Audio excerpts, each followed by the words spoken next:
السلام علیکم ورحمت الله وبرکاته. امید لرم چې تاسو ټول به روغ جوړ یې.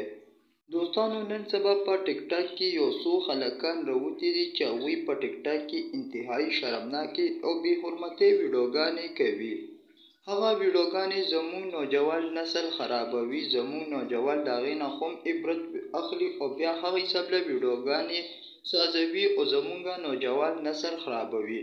نو هغوی دپاره زه یو څو اصلاحي خبرې کوم. تاسو دا ویډیو تر اخره پورې وګورئ، خو د هغې نه مخکې تاسو زموږ دا چینل در سره سبسکرایب کړئ او ورسره د ګنټۍ نښان ووهئ چې هر یوه ویډیو تاسو ته په اسانۍ سره میلاویږي.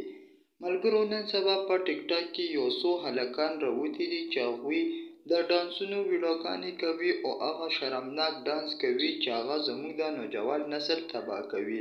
په هغه ډانسونو کې هغوی بې حرمتي کوي، غلط ډانسونه کوي او ګانو سره یو رنګې اکټینګ کوي.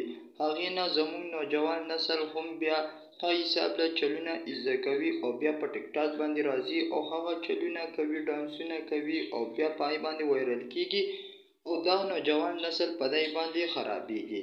دوستانو، نو موږ د دې نه یو عبرت والو چې آیا موږ دا ویډیوګانې سازو، نو موږ ته به په دې باندې آیا د هغه دنیا کې څه میلاویږي؟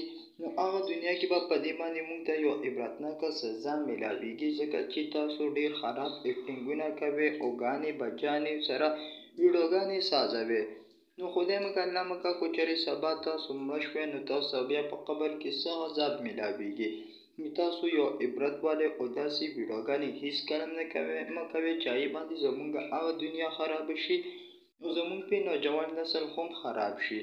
نو دوی له اول په کار کې د حساب له ویډیوګانې نه دي کوي او که کوي، نو زموږ د بل نوجوان نسل ته په کار دی چې دوی ترې نه عبرت واخلي او د حساب له ویډیوګانې دې نه کوي. والسلام.